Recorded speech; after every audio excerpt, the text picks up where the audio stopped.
Salute. So this video is going to be about, so right now I'm staying in an Orthodox monastery. 6 months prior to this, I stayed here for like a month. But I'm still not Orthodox. But the first time I was more opposed to Orthodoxy because the prostrating to the saints, mainly just that. But then as time passed, I heard Sam Shamoun say something to the effect of either the ancient churches, Orthodoxy, and I'm whispering because it's a monastery, Orthodoxy, Catholicism, either they're heretical because of the prostrating to the saints and things of this nature. I think that's the major qualm for it. Either they're heretical or God preserved the ancient churches. And Sam Shamoun believed that God preserved the ancient churches, and so do I. I'm more inclined to believe that. But I read something, and I knew it before because I had conversations with monks, so I knew the theology of Orthodoxy. Or not all of it entirely, but a very foundational point in the theology. So I'm reading this pamphlet, and it's saying that works is necessary for salvation. And no, that's not what my word says. That's not what the word says. So I'll say this first, because I know this is a major point of contention in Christianity, because James says faith without works is dead. So I'll get to that point. And I'm 25. I'm young and stupid. So if I'm wrong, he'll show me. But this is what I think. To say that works is necessary for salvation. I'm not speaking against good works. Good works is good, amazing. They're the fruit of true faith. And we'll circle back to that. To say that works is necessary, you have to stand there or sit down there right there, look at me in my eyes, look in the mirror, and say that Jesus lied to the thief on the cross. That what was necessary for the thief on the cross is different parameters than he applied to everybody else. The thief on the cross had faith, and his faith was accredited as righteousness. And Jesus said, you'll be in paradise. Where are his good deeds? How is Jesus able to say he's going to be in paradise if he had no good deeds? All he had was faith, and that was enough. Maybe there's levels. I think I've heard there's levels of heaven. Maybe he's the least, or maybe he's in like the first level of heaven. This is speculation right here, but I'm gonna say it anyway. Maybe he's in the lower level of heaven, and if he had good deeds, helping people, maybe he'd be higher up. But guess what? He made it. So the framework of what's necessary is based off of that, not based off of what James says, not even based off of what Paul says. It's based off of what Jesus exemplified and what Jesus said. These two are meant to feed off of Jesus. And Paul does. James does too, but the foundation is shaky.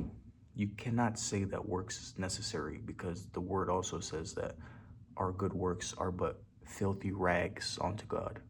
Why does God want your filthy rags? The word says that only faith is pleasing. For God so loved the world that he gave his only begotten Son, that whoever believe in him may have everlasting life. Not whoever believe in him and have good works may have everlasting life. Whoever believe in him. Because as Paul says, your faith is accredited as righteousness. Now let's circle back to faith without works is dead. I agree with that. I don't disagree with that. It's faith is the seed and the tree that bears the fruit of good deeds.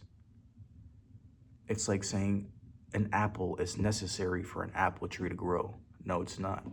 The seed of the apple tree is necessary for the apple tree to grow. And then once it grows, it bears the fruits of apples. The apples that bear off the tree are not necessary for the growth of the tree.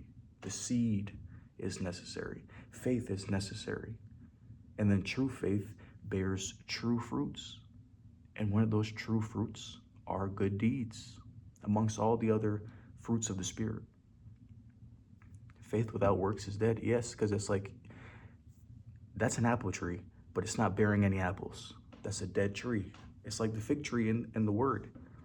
The one that Jesus withered. He was like, I know this tree by its fruits. It's a dead tree. Die. And then it withered. That was some of a paraphrasing.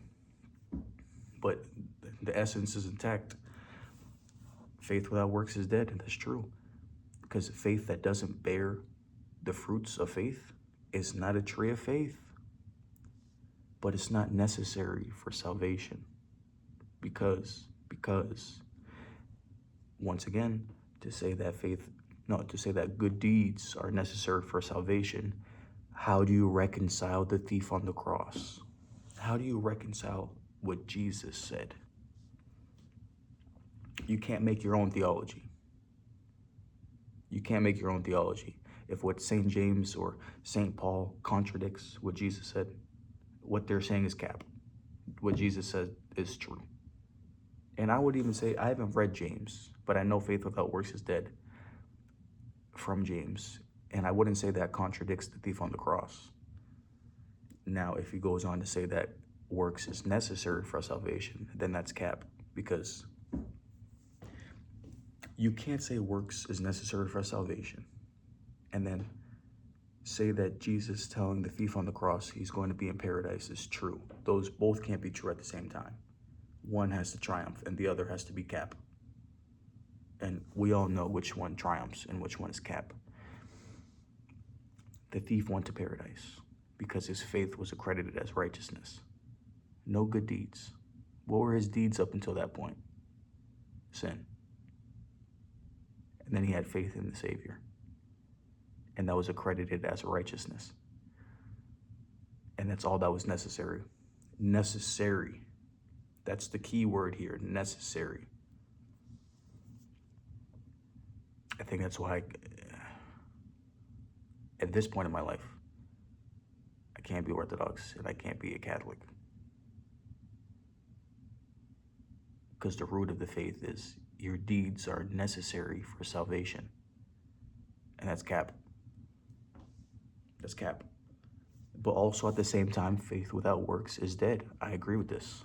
Because a true tree bears true fruits.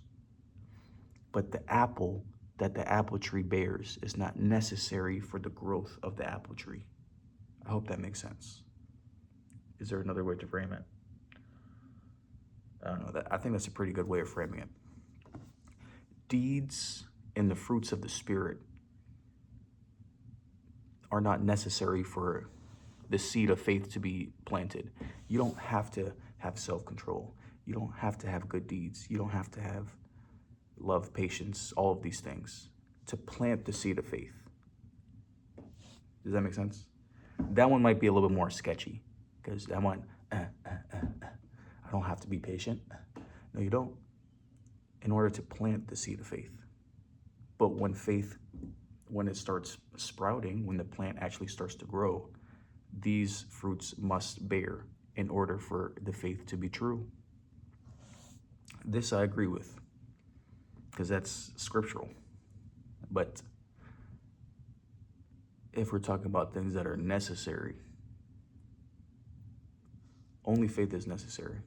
You're covered by grace, not the law.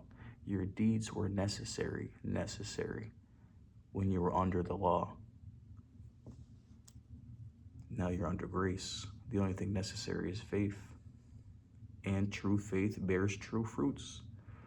So I know there would be some contention to what I'm saying, but before you start getting crazy in the comment section,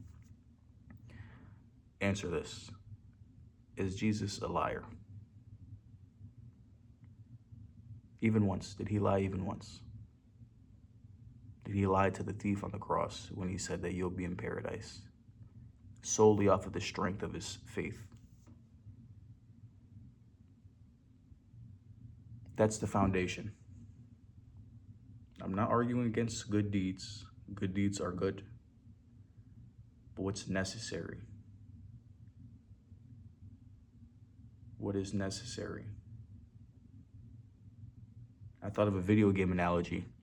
Like, say there's the final boss, and what's necessary is you need to have a level 100 sword. But you don't need the shield, you don't need the helmet, you don't need the cool pants, the cool shoes. All you need is the sword. Everything else is going to help you. And everything else you probably have already because of the level 100 sword. But all you need to enter the arena is the sword. I don't know if that helped. I don't know if I explained that the best either, but that came to my mind.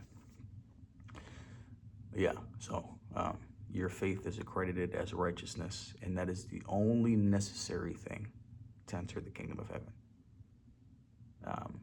Yeah, once again, I say this, true faith begets good works, but good works is not necessary.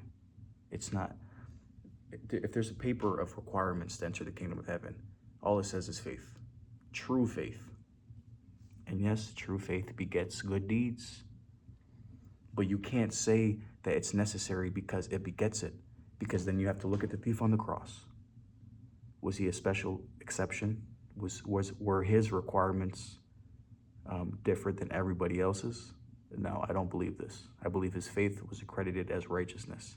And in this example, it shows what the bare minimum is, at least. I wouldn't even say bare minimum. What is required of us is true faith. Belief in the Savior, that he is the Savior, that he is the Son of God, that he is the Lord Almighty, Alpha and the Omega. And that's all you need. The rest takes care of itself. Yeah, so that's all I have.